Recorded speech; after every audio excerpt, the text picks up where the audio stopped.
Chapitre 70. L'un de ses plus petits. Lorsque le Fils de l'homme viendra dans sa gloire, avec tous les anges, il s'assiera sur le trône de sa gloire. Toutes les nations seront assemblées devant lui, il séparera les uns d'avec les autres. C'est ainsi que le Christ décrivit à ses disciples la scène du grand jour du jugement, alors qu'il se tenait sur le mont des Oliviers. Il montra que sa décision dépendait d'un seul facteur. Quand les nations seront rassemblées devant lui, il n'y aura que deux classes dont la destinée respective sera déterminée par ce qui aura été fait ou négligé par rapport à lui dans la personne des pauvres et des affligés. En ce jour-là, au lieu de présenter aux hommes la grande œuvre accomplie en leur faveur par le don de sa vie pour leur rédemption, il présentera l'œuvre qu'ils auront accomplie pour lui avec fidélité. À ceux qui seront placés à sa droite, il dira « Venez, vous qui êtes bénis de mon Père, recevez en héritage le royaume qui est préparé pour vous dès la fondation du monde.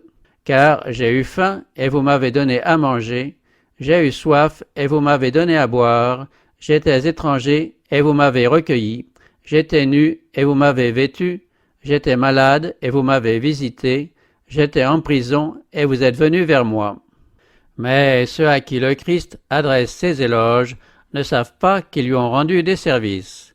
À leurs questions inquiètes, il répond « Dans la mesure où vous avez fait cela à l'un des plus petits de mes frères, c'est à moi que vous l'avez fait. » Jésus avait dit à ses disciples qu'il serait haï de tout le monde, persécuté et affligé. Plusieurs seraient chassés hors de leur maison et réduits à l'indigence.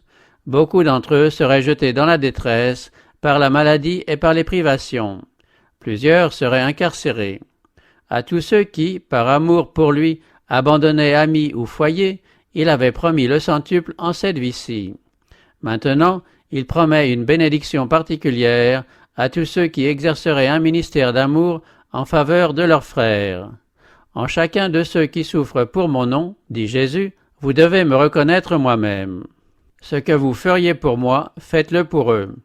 Vous prouverez ainsi que vous êtes vraiment mes disciples.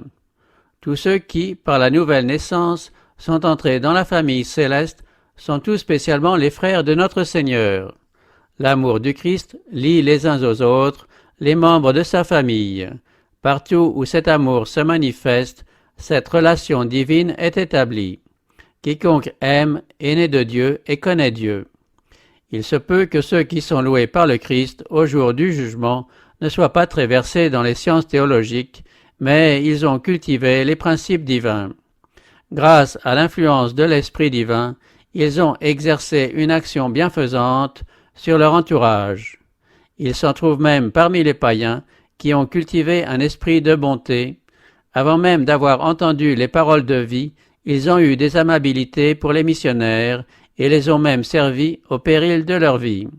Il est des païens qui, dans leur ignorance, adorent Dieu, bien que la lumière ne leur ait jamais été apportée par des agents humains. Ils ne périront pas. S'ils ignorent la loi écrite, ils ont entendu la voix divine leur parlant au moyen de la nature, et ils ont fait ce qu'exige la loi. Leurs œuvres démontrent que leurs cœurs ont été touchés par le Saint-Esprit, aussi sont-ils reconnus comme des enfants de Dieu.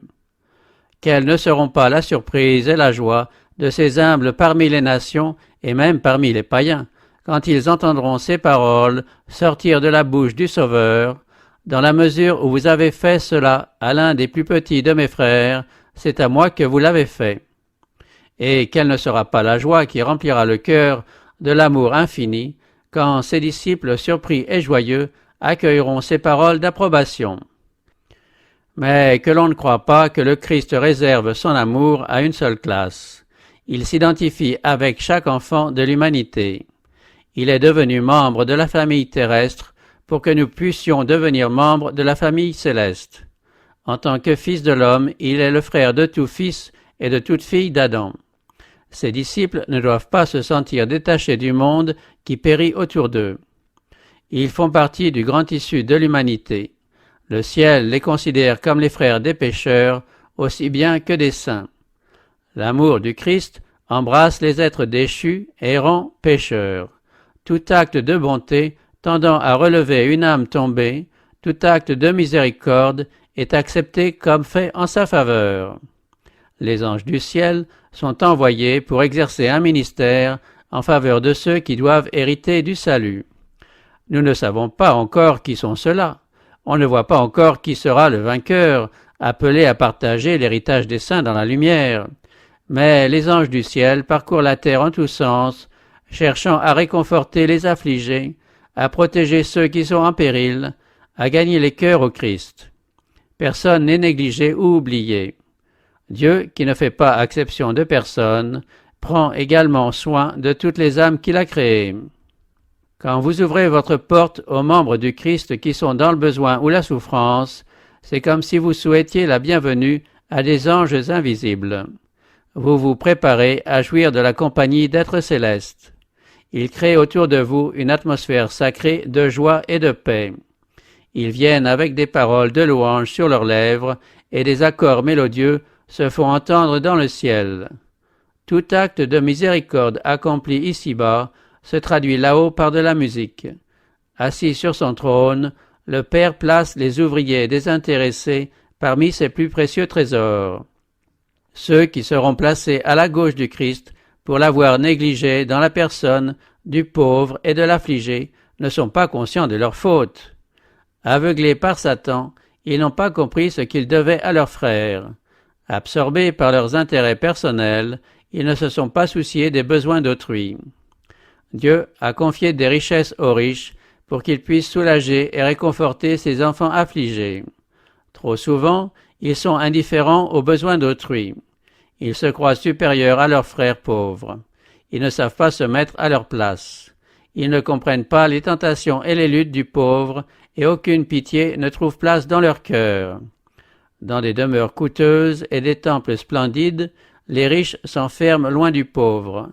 Les moyens accordés par Dieu en vue de la bienfaisance sont gaspillés pour satisfaire l'orgueil et l'égoïsme.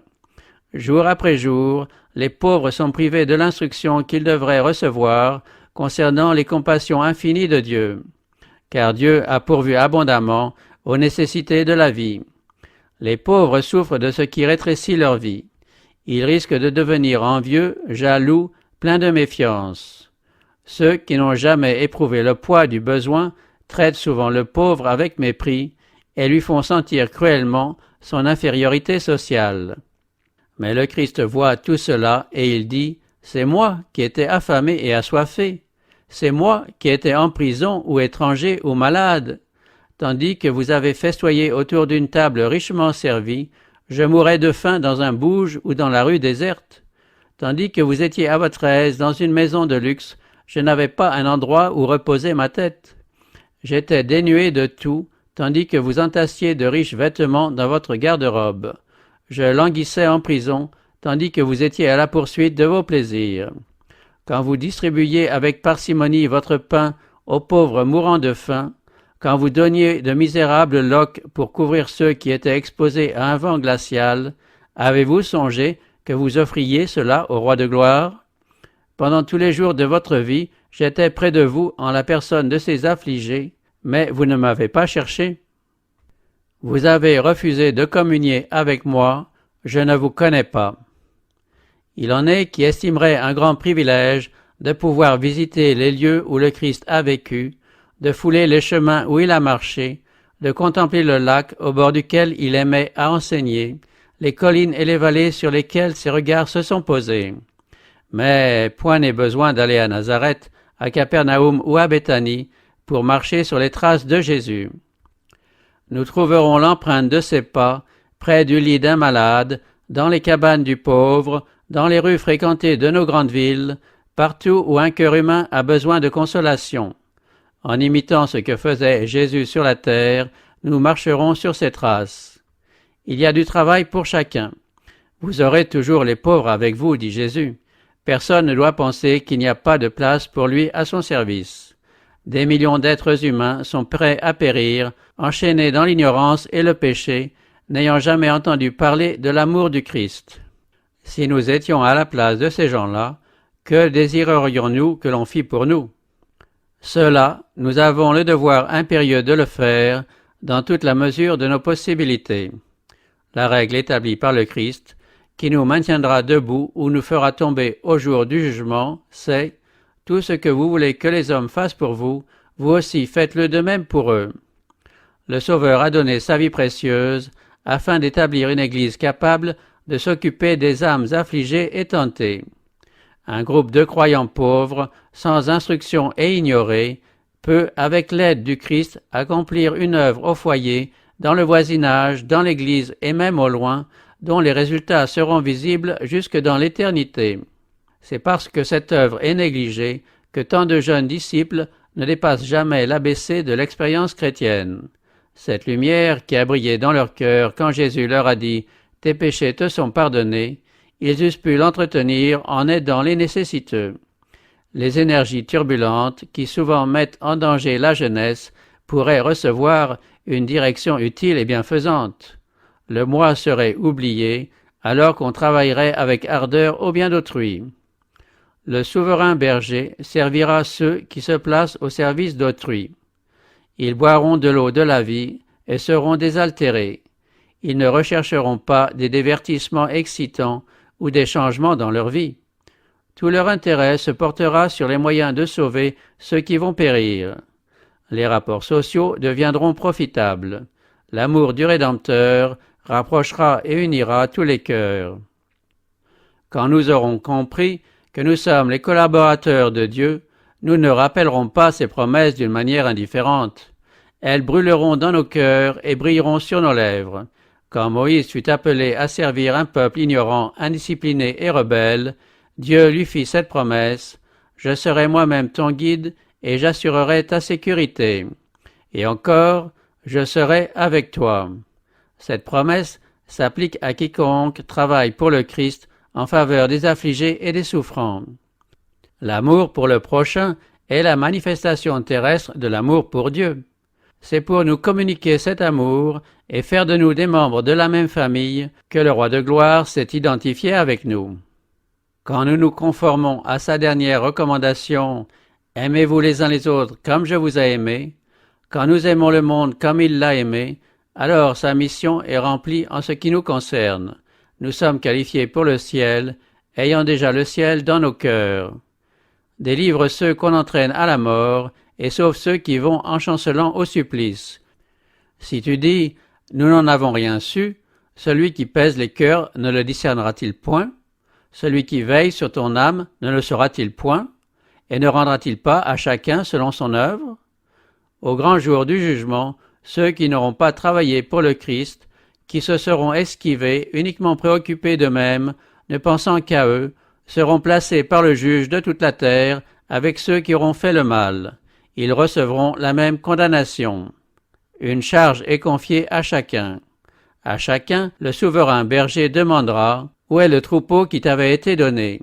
et « Que diras-tu de ce qu'il te châtie ?»